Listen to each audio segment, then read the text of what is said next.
Too many of you are locked up in the house. There is not one rejection that you will ever experience that was not in your best interest. This one is villainous. It's for the villains. Everybody knows, but nobody really knows. Ooh, John Legend, are you here with us?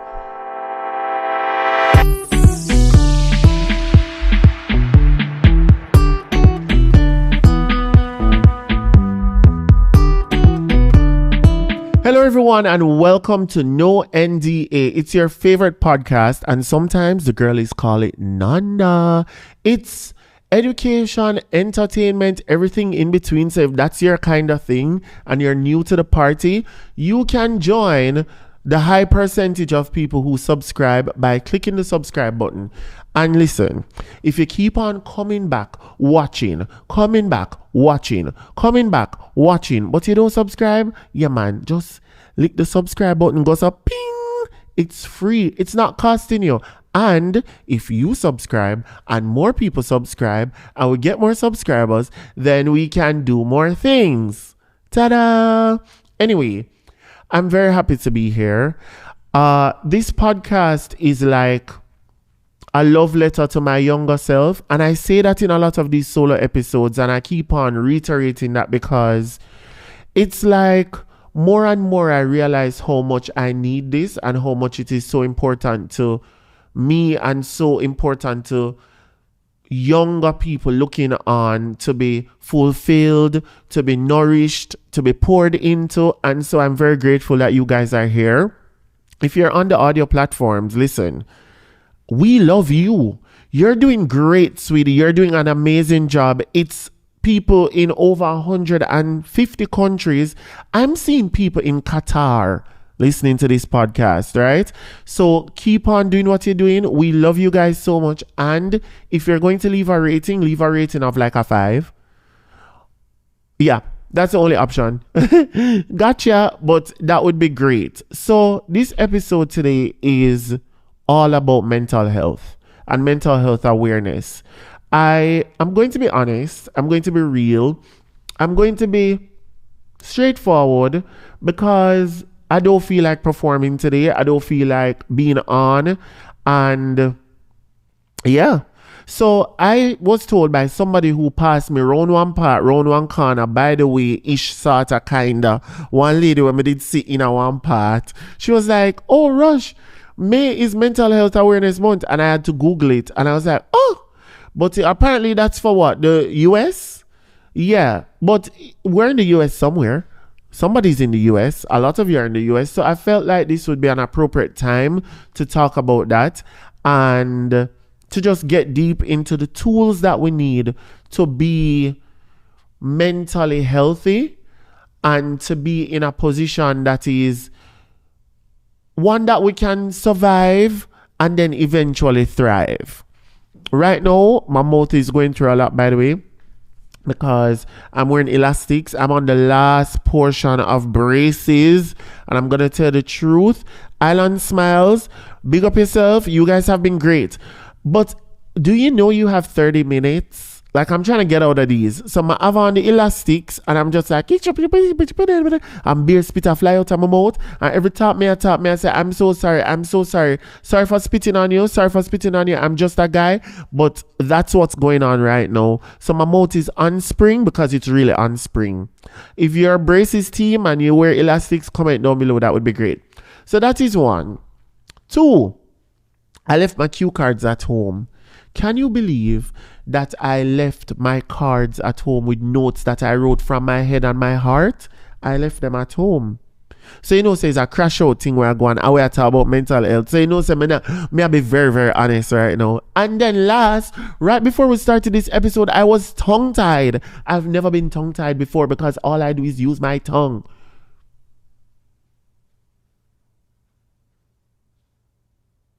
To talk on the podcast. And right. So let's talk about mental health. Where do we begin? You know where we need to begin? We need to begin with an acknowledgement that physical health is important and so is mental health. The context of this conversation is also important because I'm Caribbean, and Caribbean people always tell us you need to pray. Once something happened to you mentally, they're just like, just pray. Yo, prayer solves and changes a lot of things, but also the tools are here on earth for us to navigate it. So Caribbean, Black, I know Black people don't talk about mental health, and then I am a man. And the thing about men and mental health is that it's always in the same context.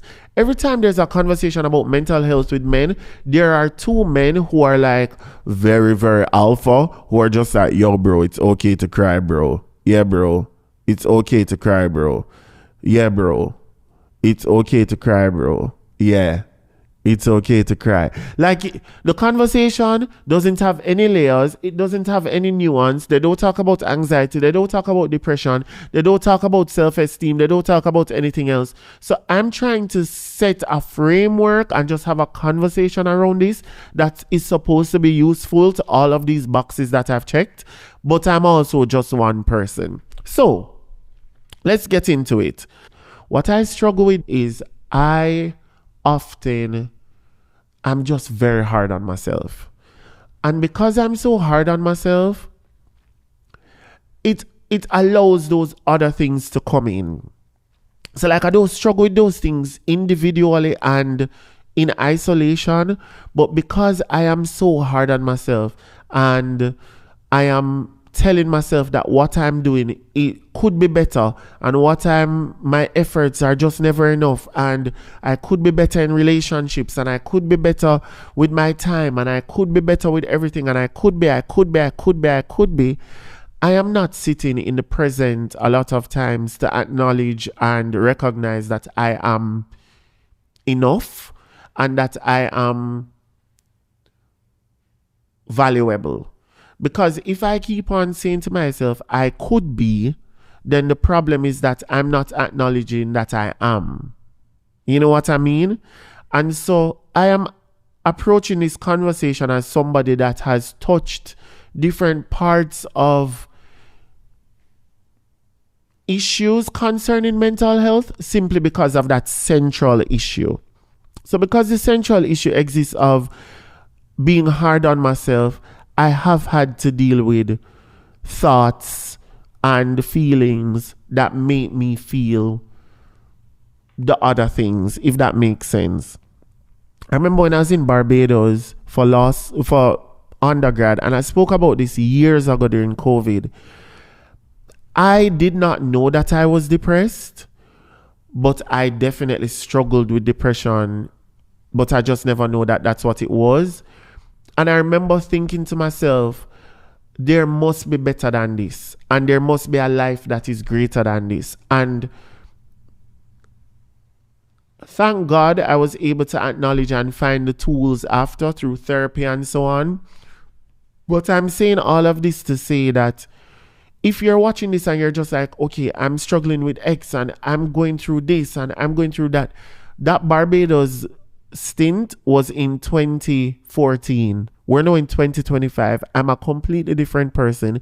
I'm on the other side of a lot of things, but it's just to show you that all of this is a journey, right?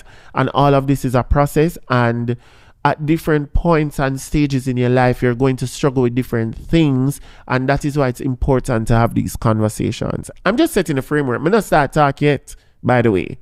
This is just a framework to let you know that as much as you see me here talking, and I always have the advice, I always have the this, I always have the that, it's coming from experience, but it's also coming from a central issue that I've had to deal with for so long, which is feelings of just not meeting the mark.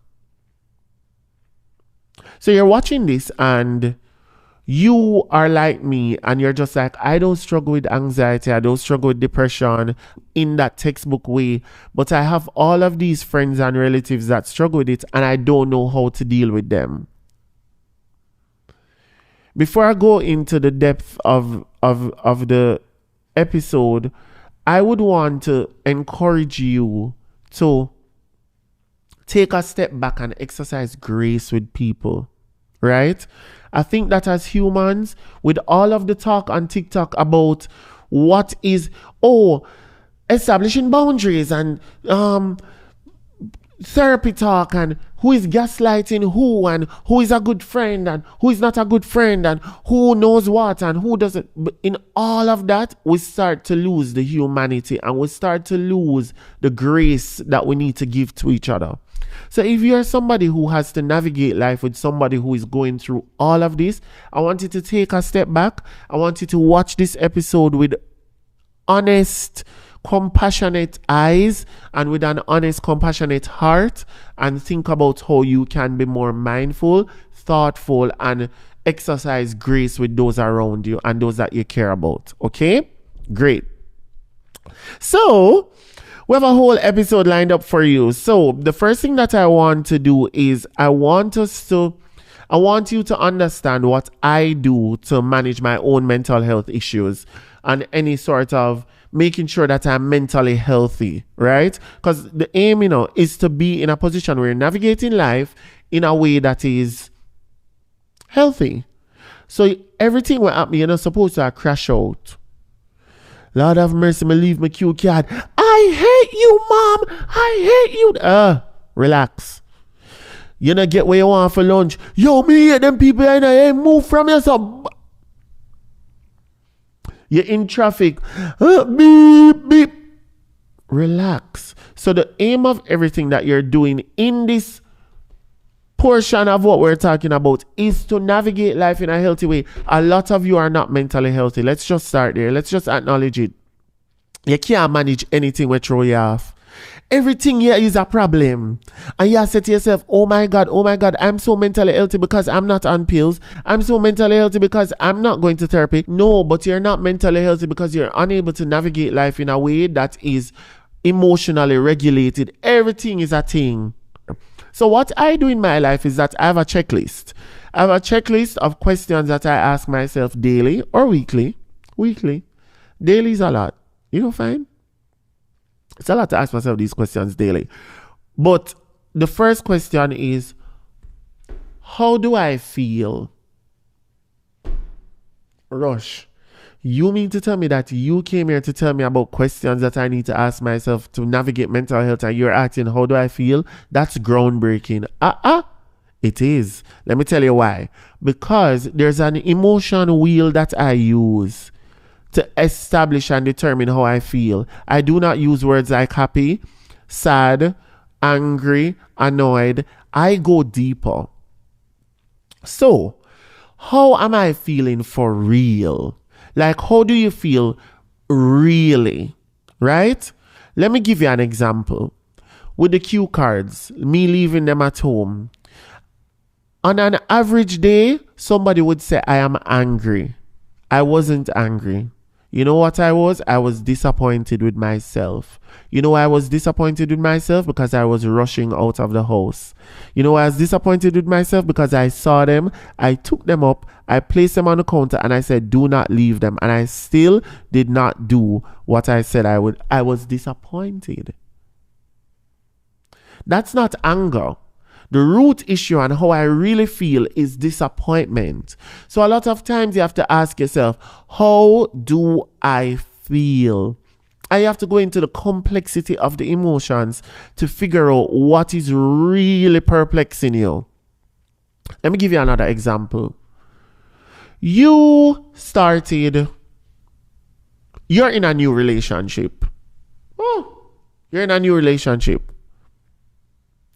And your partner just keeps annoying you over and over with the same thing over and over again. Like, it's something you talk about, don't leave the whatever there. Let's say only live together. Don't leave the cup right here. Yo, I'm so angry. Why you keep leaving the cup here? I'm so angry. Why you keep leaving the cup here? I'm so angry. Why you leaving the cup here? That's not really how you feel. You know what you feel? You're frustrated. You are frustrated because you are saying to yourself, if you really cared about my feelings and if you really cared about how I felt in this moment, why wouldn't you take the time to ensure that you're putting back the cup when I continuously ask you about it? You hear how that is different from anger? You're not angry. You're frustrated. So the first question I ask myself is, how am I feeling for real? How am I feeling for real? I was talking to somebody about jobs, and she was saying that Gen Zs are not able to navigate the workplace because they are not sure about how they're feeling in the workplace. Like, you don't hate your job. You actually want to like your job. You actually want to enjoy coming to work. You actually enjoy the tasks. You know what you are? Well, I can't tell you what you are because I actually don't know how you feel. But a lot of the times, because I'm not you, right? Let's just say, I'm not you, babes. I'm not you. But a lot of the times, what you are feeling is internal, where you're saying to yourself, I've put in so much work and I feel like I'm just not there. Or why am I in this situation where I have to deal with this sort of bullshit? I've been doing this for 5 years and I put in all the work that I put in, and I thought that I got over these shitty ass hurdles that keep on rearing themselves, things with clients and things with it, and I'm back at square one. What the hell are you talking about? That's internal. You feel like you are not self-actualizing. And this job that you're in is a reminder to you that you're not there. And it makes you feel like shit. Those are the conversations you need to have with yourself. How am I feeling? How do I feel? Right? That is checklist number 1. You hear how long it takes to arrive at how am I feeling? The other thing is, what do I need? How am I feeling? Checklist number 1. Number 2 is, what do I need? A lot of times we just stop at how am I feeling. We don't take it any further and ask ourselves, what do I need? What do I need in this moment? Do I need to be respected? Do I need a hug? Do I need to talk it out? Do I need a nap? Sometimes it's a nap you need, Sometimes I'm hungry. Do I need a meal? Do I need to sit in isolation? Do I need to watch Netflix? Do I need to read my Bible? Do I need to pray? What do I need? So, the first question is, how am I feeling? Number 2 is, what do I need? Number 3 is, how am I treating these needs? Because a lot of times we ignore the needs that we have. We do not acknowledge our needs. We avoid the needs. How am I dealing with these needs? So, let's say that you're frustrated in your relationship. The person keeps putting back the cup. Oh my God, I'm so annoyed. You realize that you're frustrated. I'm so frustrated. What do I need? I need to have a conversation with the person. Am I giving myself what I need? Am I satisfying my needs, or am I avoiding them? Because a lot of times you need to have a conversation, and what do? Avoid the conversation. You're at work. You're in a terrible situation. You know what you need. You need to have a conversation with your boss. Better yet, you need to quit. Better yet, you need to suck it up. I'm just saying, what are you going to do about it? You have acknowledged your needs. What are you doing with those needs? Okay. So I ask myself, how am I feeling? I'm feeling happy. What do I, because by the way, let's just not go negative. I'm feeling happy. What do I need? I need to eat a nice food and feel good about myself. I'm going to go eat the food, I'm good. Right? It don't always have to be negative. The last question is, you've acknowledged your needs. You're saying, am I showing up for myself? Whatever. This is what you need to ask yourself now. Am I showing up for myself? The answer to that question might debunk the answers to the last two questions. Let me explain. Sometimes you are telling yourself that what you need is what you need, but actually it's not how you would be showing up for yourself. Let me rephrase that. Sometimes you're lying to yourself. Okay, let me just get it out there. Sometimes you're lying to yourself. So sometimes you're like, I'm frustrated. I need to have a conversation. Okay, these are my needs. And then when you ask yourself, am I showing up for myself? You realize that everything that you did before was actually in pursuit of a peaceful life with somebody else, or in pursuit of somebody else feeling better. You weren't actually showing up for yourself. It was actually self-neglect. So when you finish all of those things, you have to just tie it up in the bow to ask, am I showing up for myself? Because sometimes you think you need to have a conversation with somebody, but you know that the person is not equipped to have the conversation. So is it a need that you have? Because then that would leave you more frustrated. So is it a need that you have? So then if you ask yourself, am I showing up for myself? You would land on saying, having this conversation would not actually help me, and I would not be showing up for myself, even though this is a need that I have. So let's go back, reverse, and ask, what do I really need? Complex, but these are the things that I ask myself, which is why I'm so emotionally intelligent and why I drive my friends crazy.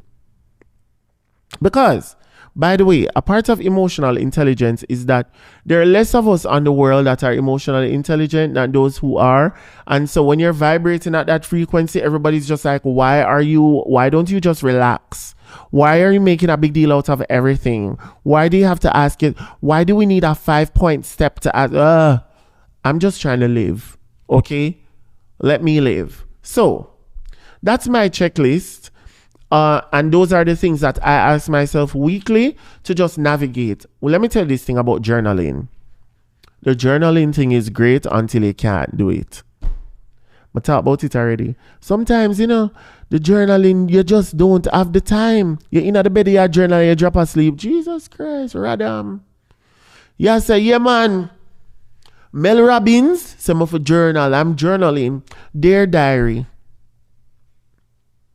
The diary say, yeah? And you say, fall asleep. So what I'm trying to do is be practical. If you ask yourself these questions every week, you're going to be able to give yourself what you need, pour into yourself at little, key steps. Yeah. Anyways, the next thing I want to talk about would be, what's that sound? Ooh. You weren't hearing it? Oh. No, but me did that air time to throw me up. A joke. The other thing I wanted to talk to you guys about would be my own methods of making sure that I'm mentally healthy. So therapy is what I would recommend for like beginners. Like if you're in the trenches and you don't know often manage anything and it take you some time and you just can't bother and you're a crash out queen, girl, pay that $99.99, go to a therapist, it will work. Trust me, it will work. And you'll get to a stage where you might not need it, or she might put you on meds or whatever else it is. Me no know, girl. You might go on antidepressants, or you might not be as bad as you think. You never know. But first step is therapy. These are the RushCam methods. They're not the RushCam methods. It's universal. Therapy. Now, let me tell you something that works for me. If I want to get on top of my mental health, and I know that I'm in a rut, and I need to get out of that rut immediately, I do two things immediately. I go outside and I touch grass. Let me tell you something. Too many of you are locked up in the house, staring at the four walls. The walls are closing in. Go outside, look up, see the sky, hear the trees, touch the grass, take off your shoes, take off the socks, and touch grass. I'm closing my eyes now and I'm thinking about it and I already feel better. I literally, You cannot be in a concrete jungle and expect yourself to feel life. Because guess what? Concrete is not life. You have to touch the dogs. You have to hear the birds. You have to see them. You have to see other humans come out of the house. That is why COVID was driving all of us insane, because we were not able to go outside and touch grass. I am telling you, it means more for your mental health than you know. Go outside and touch grass. Go for a walk. That's number 2 now.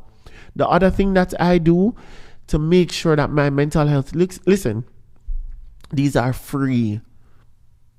If you are worried about your mental health and you're on a budget, the 2 things you can do immediately to take your mood from negative 200 to negative 50, I'm not saying 0. You know, sometimes you might need a little, okay, you know how it is. But to take your mood up immediately, 1, go outside and touch grass. 2, movement. Go for a walk, dance.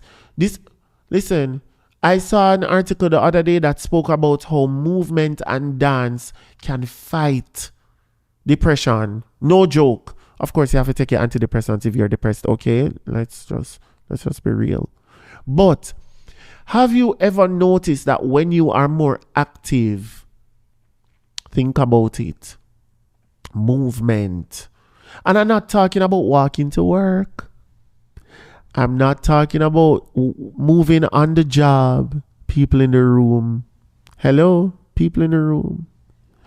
I'm talking about when work is done or before work, being intentional and saying, I'm going for a walk. I'm talking about when you're on your lunch break, going outside and walking. It makes a world of difference. When I used to work at this agency, right? And every single time we were having a bad day, we would go outside under the mango tree. And let me tell you something. It was just a mango tree, you know. To you, to us, it was the wellness bench. To us, it was the way forward. To us, it was clarity. To us, it meant so much more because we were outside. We were in nature. We're able to walk. We're able to go. So remember in the Barbie movie when she finally became a human being and she was no longer Barbie, and the first thing she did was inhale and take that breath? Yeah. Sometimes you're not sad. You just needed a walk. Not a holiday. Oh, no, too Instagrammy. Oh, all my troubles will be fixed if I could just go on a holiday. No, all your troubles could be fixed if you fix them. But the point is, you just sometimes need a walk. You just need to go outside and just listen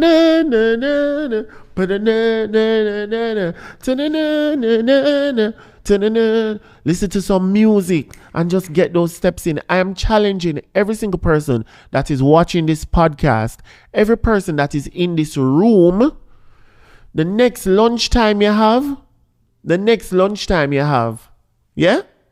After you eat your lunch is an hour. I promise you, this is my challenge to you. Finish your lunch in 15 minutes and use the next 30 to go for a walk. And come back in for the last 15 and just, sit down. So here's the thing, therapy. Go outside and touch grass. Go for a walk. And if you can't go for a walk, go to a dance class. If you can't dance, it's even better. Let me tell you, a dance class is great if you can't dance. Because the people them who can dance take it serious, and them they're up at the front. Watch it, hey. And I saw them are going and them are move to the left and them are move to the right. And you round the back and I say, you just enjoy yourself. Nobody takes it seriously. Trust. Those are my methods. What else do I have? All right. This one is villainous. It's for the villains. If you're not a villain, don't take on my method of making sure that I'm mentally healthy. If you're not a villain, don't do it. It's a beautiful word called boundaries. Ooh. Ooh. Everybody thinks they love boundaries until boundaries are set against them. Everybody loves boundaries until somebody set a boundary on them. Oh, I love boundaries until I tell you, you can't do something. Setting boundaries is very hard because the first part of setting boundaries is acknowledging where the boundary should be set. Oh, Rush, what are you talking about? Why are you talking in circles? Hear me out. Let us say that you have two properties that are adjoining, right? They're beside each other and you need to set up a fence between the two properties. What are we going to do? You have to evaluate the land and you have to do an assessment of the land to know where the fence must be. Because if the fence is not at the right place, it don't make no sense. So the first part of boundary setting is to establish where the boundary needs to be placed. Sometimes why we're hard with boundary setting or why we have an issue with boundary setting is because we're not putting the boundary at the right place. Sometimes we are actually putting it. Sometimes we're a little too hard. Sometimes the fence is a little too high. Sometimes the fence could have been a regular fence that is like 6'6", and sometimes we set up a prison fence that is a barbed wire. High. Understand? You need to establish where the boundary should be set and how the boundary should be set. That's the hardest part. You have parents and you're trying to set boundaries with your parents, right? Why it is difficult to navigate boundaries with parents is because we have to do it still within the context and within the confines of respect.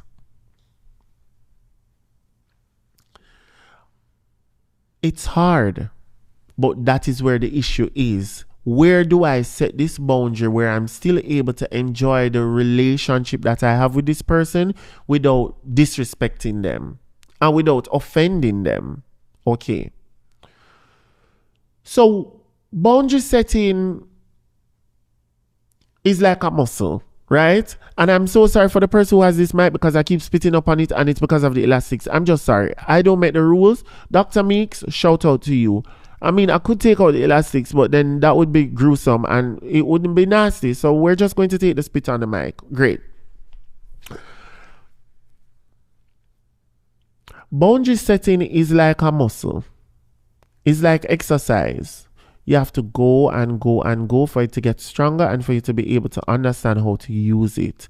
You see, the first time you set a boundary, think about the first time that you exercise and you reach home and you're sore. The squat them kill me, galley. Deadlift hurt my hamstring. The run exhaust me, my asthma take me up. That's what it's like setting boundaries. The first time you're just like, I hate myself. Why I do this? Now the relationship spoil. Me spoil up the relationship. Everything was going good until I decided to set the boundary. Why me stay so? The second time you do it, you say, boy, should I even? Because the last time there was so much blowback. You see, by the time you get to the 8th time, first of all, if you're setting boundaries properly, you shouldn't have to set it again. If you're setting boundaries properly, you shouldn't have to set it again. But I know how it goes. It's like microdosing. You say, little, one step at a time, boom, boom. I get it. But boundary setting is not supposed to be easy. As if boundary setting were easy, then we'd all be setting boundaries. No, it's hard. And you have to be okay with being a villain. I have to be okay with people saying, what a big stinking bitch. I have to be okay with people saying, yo, I'm hardy. Boundary setting is also establishing a standard of excellence for yourself when everybody else is moving at a mediocre level. Boundary setting is also saying, okay, I know that you think it's okay to speak to me like this, but it's not okay to speak to me like this. And under no circumstances will you be allowed to speak to me like this. That's boundary setting. Those things actually help your mental health. Because guess what? You're not like a bottle of Pepsi with a Mentos in it that is going like this. I'm going to explode. No, you're setting up your life in the way that you need to set it up so that you are comfortable and you're happy. So, think about it right now. I'm going to give you 15 seconds. Think about something that really makes you uncomfortable. Think about a relationship, a space, something that makes you uncomfortable. Think about it. I'm giving you time. Think about it. Work, friendship, your family home, the lady at church that keep talking about the length of your skirt, the lady at the cook shop where just I said, are you this Biggs? Why are you saying that to me? Why the lady at the cook shop calling me Biggs? Like, not me. Think about where you need to speak up for yourself. And ask yourself, what can I put in motion this week that would give me less angst and less anxiety and less on edgeness? Think about that. Where could I establish a boundary right now? Why does this person keep on commenting on your weight? Every time them see you, they comment on your weight. Do you need to say to them, hey, I know you have good intentions, but shut the a joke. I don't like it. And if you do it again, you're not going to like the response that I give to you. So I'm putting you on notice. Your mother keeps on doing the same thing over and over. Hey, I have so much love and respect for you, but I'm an adult and I'm trying to navigate our relationship as an adult. And so I want you to know that it makes me uncomfortable when you do this. Now, if your mother laugh and say, oh, where she go out uncomfortable? Hey, them young people here. You know that the next time she speaks to you in that way, you just don't respond. The conversation is done. Somebody cannot talk to themselves. And you know, people think that parents are going to just get so angry when you don't respond. Trust me. You know what parents always get over? You not responding. They never get over what you said though. Tell you that. You see, if you and your mother have an argument and you don't say nothing, she'll never walk and tell people. You know, somebody did that talk to John Brown and him never answer. But if you respond and say, Mommy, I can't take all your... Lord have mercy, him disrespect me, I gotta catch a stroke. So shut up. Don't say anything. Shut up. Establish the boundary. Shut up.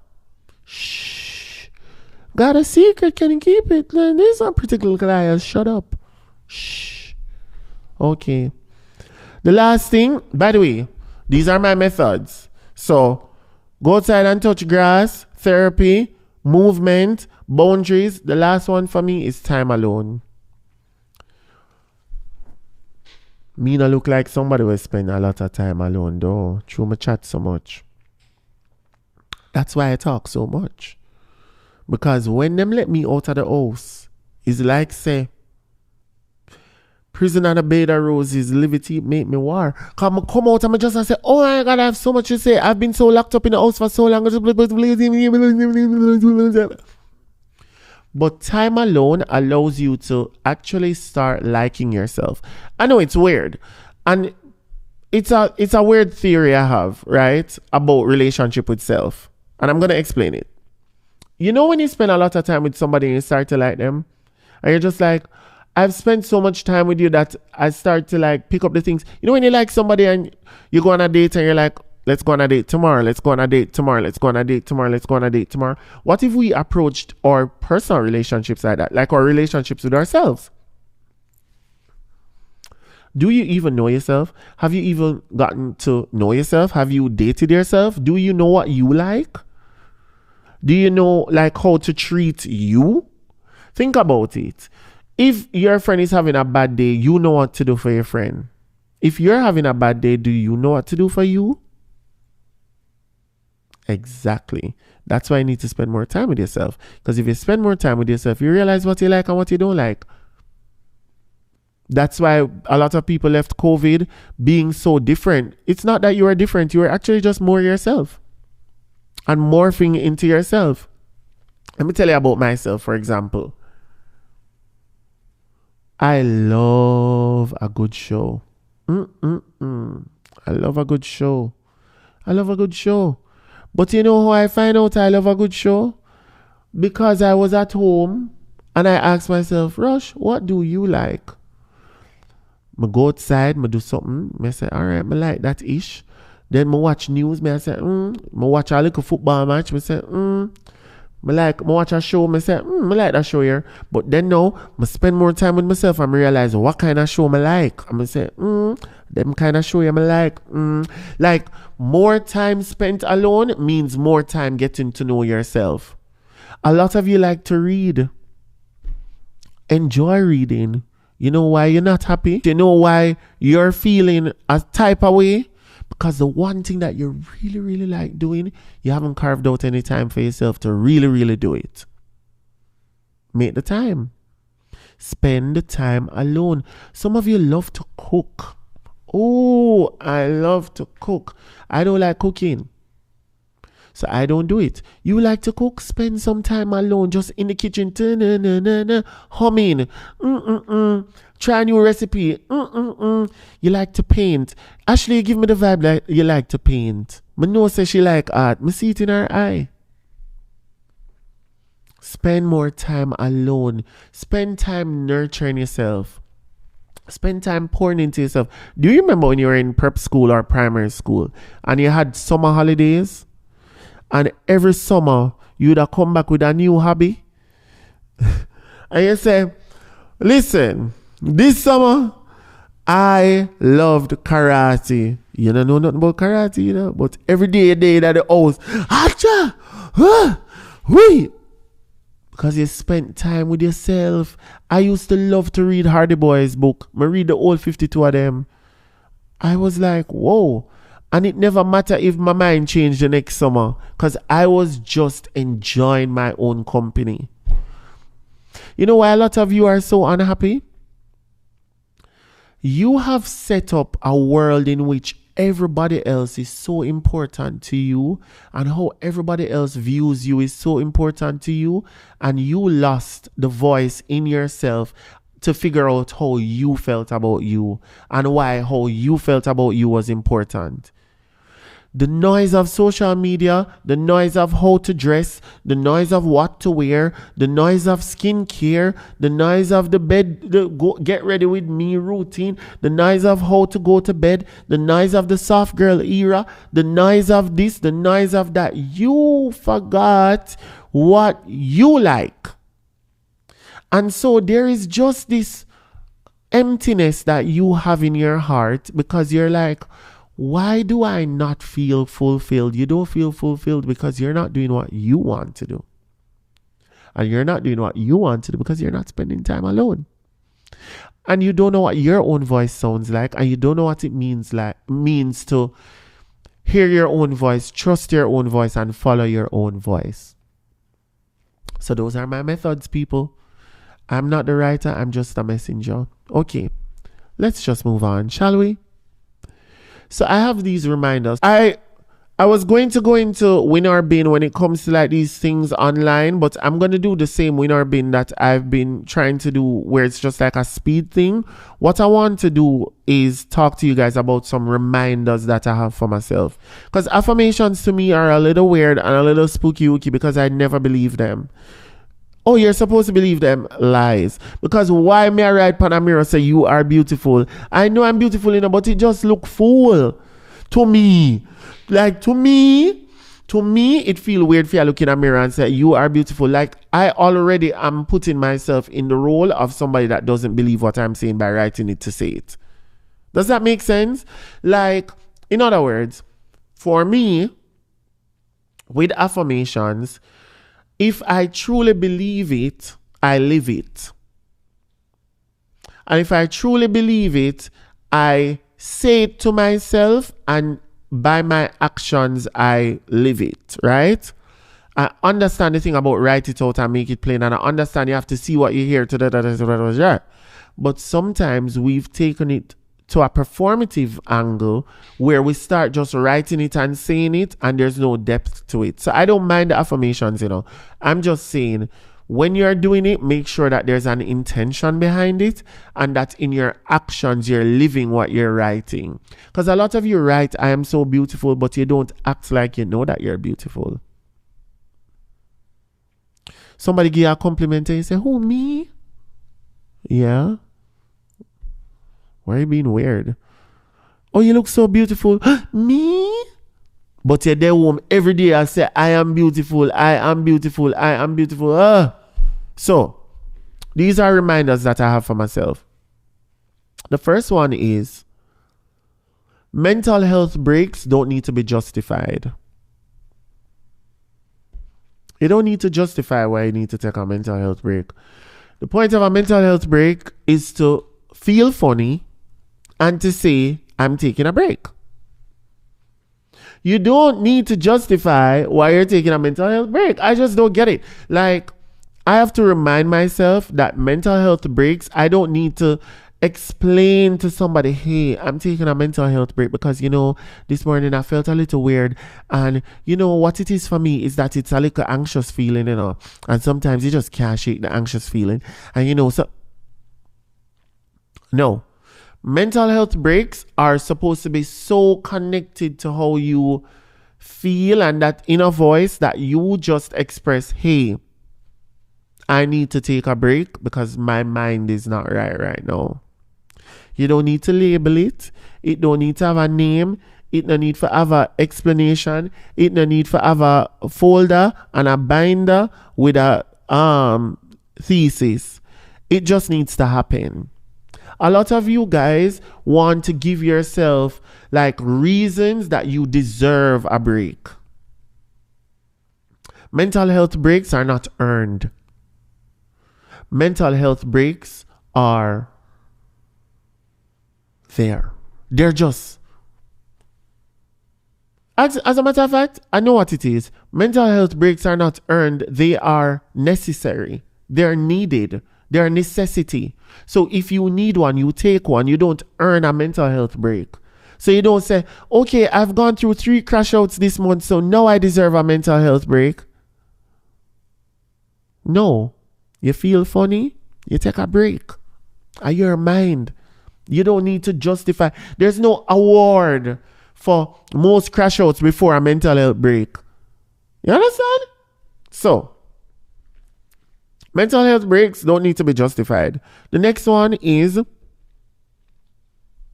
this is a reminder that I have had to, it's just been introduced in my life, honestly. It's not one that I've had to deal with before the last 2 years. And this is, grief is difficult to navigate and you need help. Guys, grief is that one thing that I just can't understand because it is so painful and so layered, and I don't think we spend enough time letting people know that grief, like, you are going to need help. You're going to need to go to a counselor.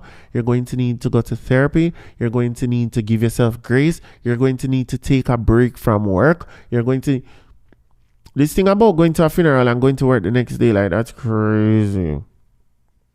Grief is a monster. Let me explain to you how grief feels to me.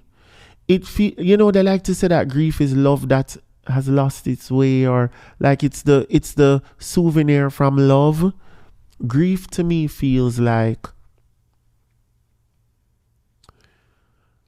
somebody took a hammer and just kept knocking me on my finger, and it got so numb that I forgot that a hammer was hitting me on the finger, And right as I put the finger in the ice and it healed, as I take it out of the ice, the person took the hammer and started again. That is what grief feels like to me. It feels like a perpetual pain that is just, the person is not here.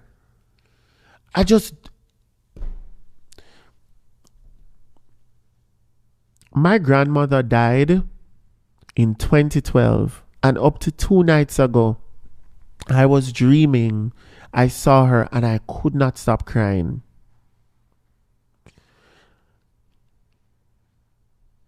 Breakups, great.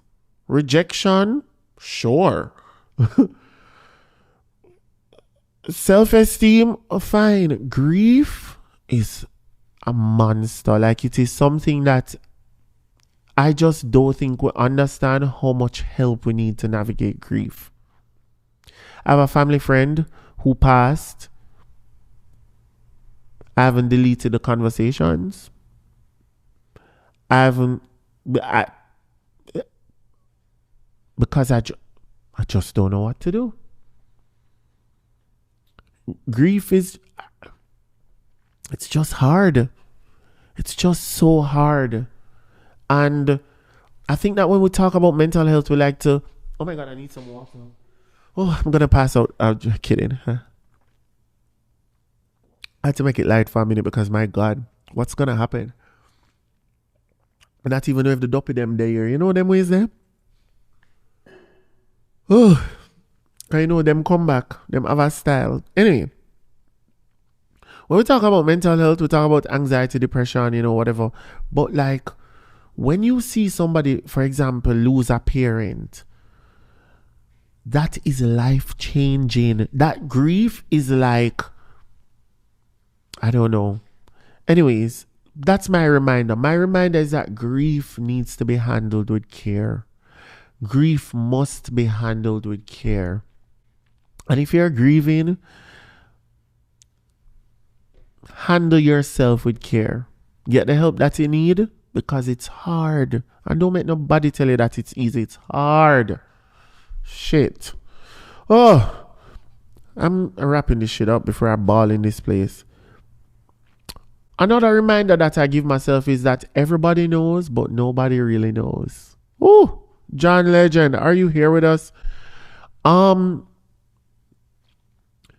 Everybody can tell you what is best. Everybody can tell you what you should do. Everybody can tell you where you should go. Everybody can tell you.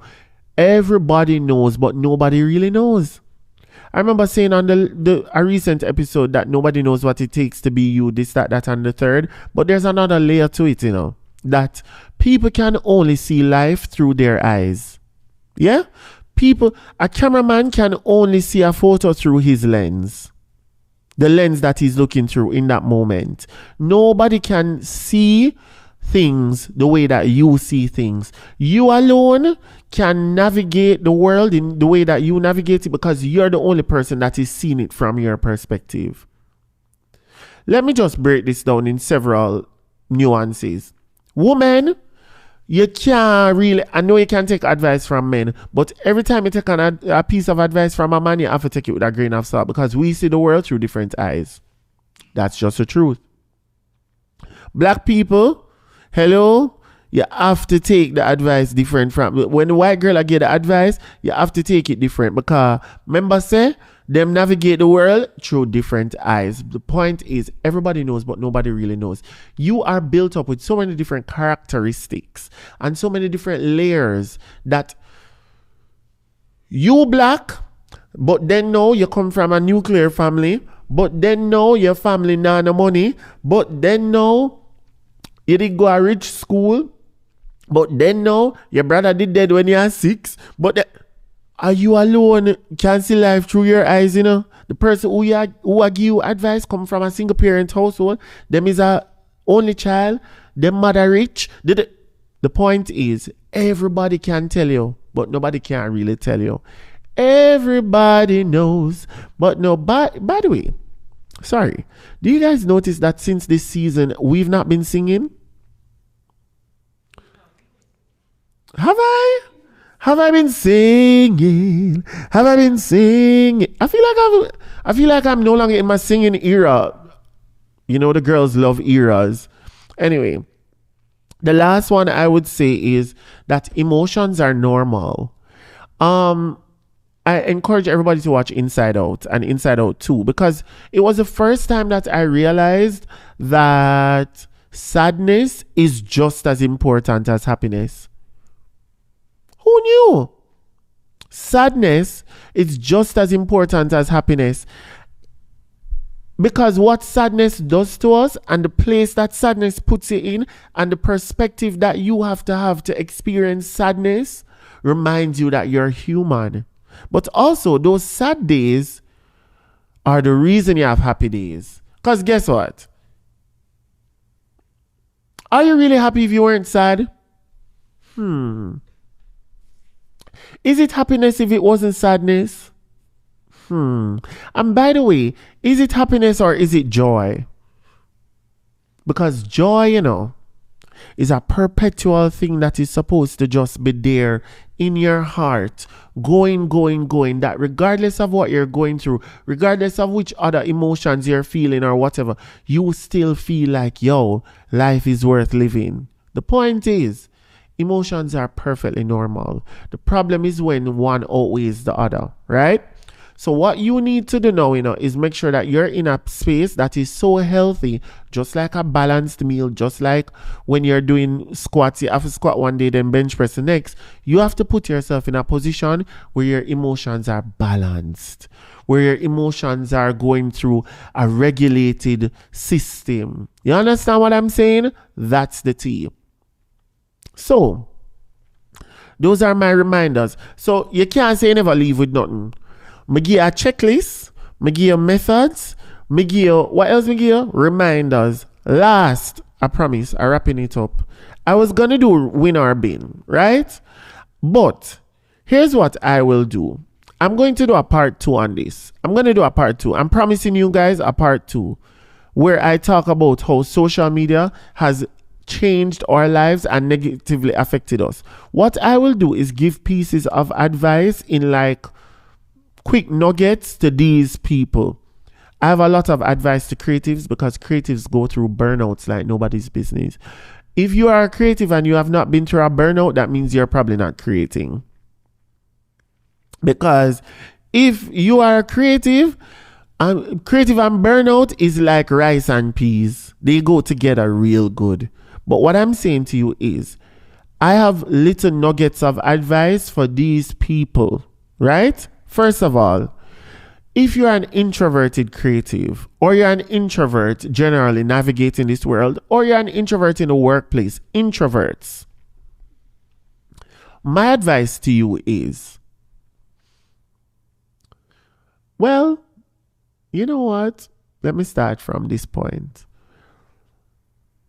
Introverts, it's really funny because you don't recognize that more people think that you're smart. Like everybody thinks that introverts are smart because they're just like, oh, she thinks before she speaks. Oh, she's a woman of little words. Oh, he's a man of few words. Oh, he doesn't. Empty barrels make the most noise. The world is actually on your side more than you think. So let's start there, introverts. The world is on your side more than you think. You are perceived as being smart just because you're shy. Right? People think that that extroverted people, them chat too much and them have no sense. So start there. You're already on a good path. But my advice to introverts is to, in the same way that extroverts have been able to embrace the thing that makes them them, embrace what makes you you. People actually need that balance in the world. We actually need people who don't have too much to say. We actually need the quiet storm. We actually need people who are not flying off the handle. We actually need, especially creatives, who are a little bit more processed and thought out and, you know, like careful and mindful in how they approach things. We need those people because everybody can't be me, who is like, anxiety, stop. When I talk, my friends are like, anxiety, stop, because I'm just like, ah, ta, ta, ta, ta, pa, pa, pa, hey, hoo, ha, ha, ting, cha, pa, pa, pa, da, na, na, na, na. We need you more than you think. But also, what I think about introverts is that introverts need to start playing on their strengths, right? I find that introverts want to be the people who go in the big rooms and then have to do the big speeches and say, I'm sorry, I'm an introvert and I don't like big speeches, versus being like, I am the person that is very good with one-on-one. I'm a one-on-one kind of person. I make impact in the small conversations. I make impact in those one-on-one convos. That is your thing. Do it. My thing is talking to 100 people one time. I love the noise. I love the excitement. I love the girl. You have to listen when I'm talking. I love it. But you, introvert, you're the person who sits with somebody in a corner and they're just like, I understand what you mean. I get what you're going through. Blah, blah, blah, blah, blah. Nobody feels weird opening up to you. You know what I mean? Embrace it. Next. We have 4 more and then we're out of here, guys. Can you believe it? I have to do a whole episode on social media and how toxic it is. 9 to 5 creatives. Guys, the 9 to 5ers and the 5 to 9ers, they're going through it mentally. And let me tell you why. I have to drink a little water before I say this, because it's going to upset some of you.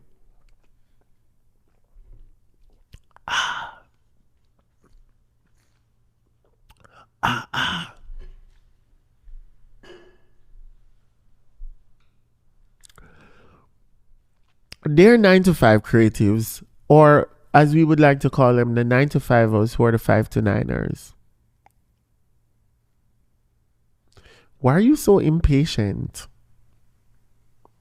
You're way too impatient. You're way too impatient, and it's affecting your mental health because you want to have it all at once.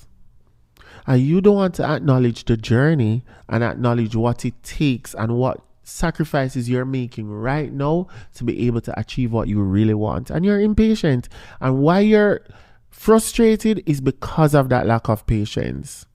What do I mean by that? There must be a reason you're doing a 9 to 5. Must. Nobody does a 9 to 5 as a hobby.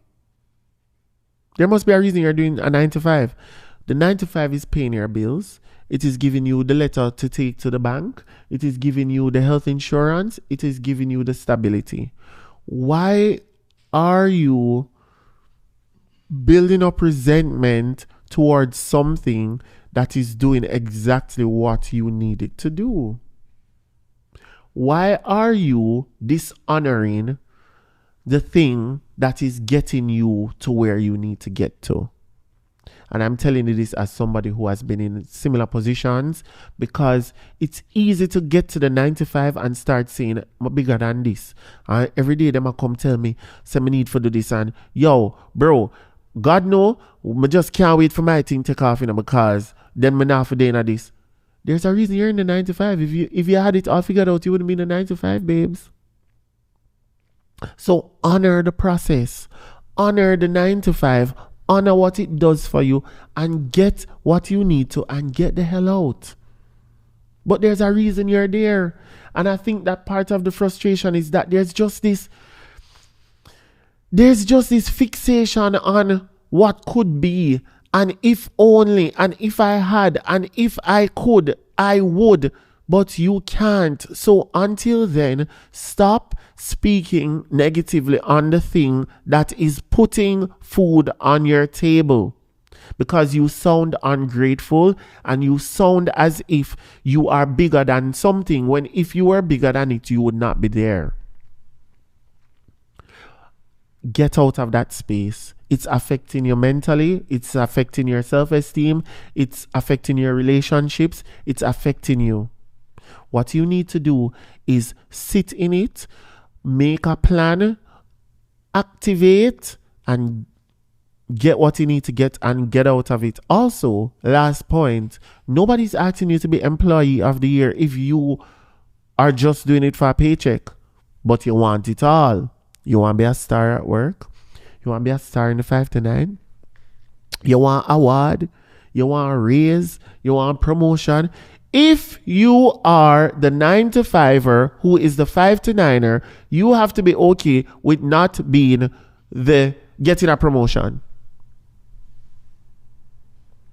Are you hearing what I'm saying? This sounds crazy, but hear me out. If you are the 9 to 5er who's the 5 to 9er, you have to say, okay, I need $200 to pay my bills. I'm getting $200 from the company. Great. That's what I'll take. I'm going to do my job and go home. No, but you want promotion. Why need a promotion? Bro, I need more money. I need more money. But I thought you were working on the 5 to 9 to get out of the 9 to 5. So is it that you want a promotion in the 9 to 5 or you want to get out of the 9 to 5? Because the two can't happen at the same time. Unless you're Beyonce. You can't raise the level and rise to the top in the 9 to 5 if you're going to rise to the top in the 5 to 9.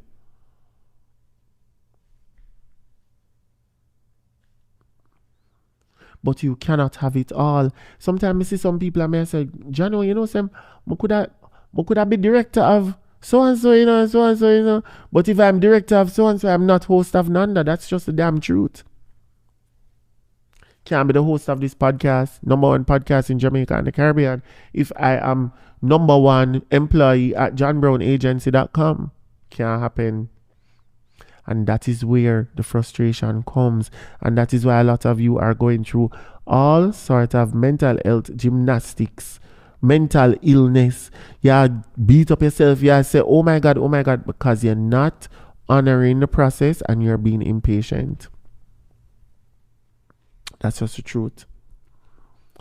Anyway, last 2 things. People who feel like they're being overlooked.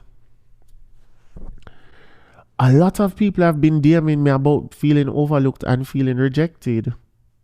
And I just want to let you know, I've said it on other platforms, I'll say it on this platform. There is not one rejection that you will ever experience that was not in your best interest. If you don't want to trust the process, just say that. All right, fine, you don't want to trust the process. But don't you ever fix your mouth to say that a rejection that you experienced was not for the best. Don't make me ever hear you say that, because it's just not true. Your life is perfectly orchestrated for you. And every step you take, every misstep, every valley, and every mountain is perfectly set up for you. So, do not resent rejection. Do not resent being overlooked, because your time will come. But your time is your time. And while rain a fall upon you and sun a shine upon somebody else, you will look upon the sun where shine upon somebody else, and you don't know that they were going through a rainy season for 7 years. And you just look over and you see the sun and say, huh? Them lucky. Can you believe that? Them lucky. They're experiencing sun, and I am here in this rain. Them bitches been through 2 hurricanes and 7 years of rain, and you saw the sun come out for them once, and you're angry. You're comparing yourself. I can't believe it's not butter. But the truth of the matter is, you might be experiencing the rain after you just set up a rain tank. You get the rain right after you had the insight to put one of those things on the side of your house, or just drain down the water and land in a tank. And you're getting the rain, and you don't know that you're getting the rain because you are filling up that water for a famine that is to come, or for some drought that is to come. You don't know what is being set up in your life, but you're angry. Can't help you. Every rejection, every overlook, every oversight, every misstep, every single moment is just perfectly orchestrated for you. So you have to trust you. Guys, I promise that I will do a video on social media because I have a lot to say. And I never thought that this video would be so long, but I am just, mental health awareness and things that have to do with the mind are so meaningful and important to me because the mind is such a powerful tool. The mind can play crazy tricks on you. The mind will have you believing that you don't have what it takes. The mind will have you believing that you have what it takes. The mind will have you believing that you have enemies. The mind will have you believing that you can fly. The mind will have you believing that you are... Have you ever seen somebody that is going through a panic attack? That is how powerful the mind is. Don't play with it. So as you navigate this world and as you navigate this week and as you navigate your life, make sure you take care of your mind. Because the mind, life and death is in the power of the tongue, but life and death is in the power of the mind. Because it's the mind control what come out of the mouth. Okay? Don't forget to like, comment, share, subscribe. I love you guys all. Have a great week. Love you. Subscribe. I'll see you guys next week. Bye.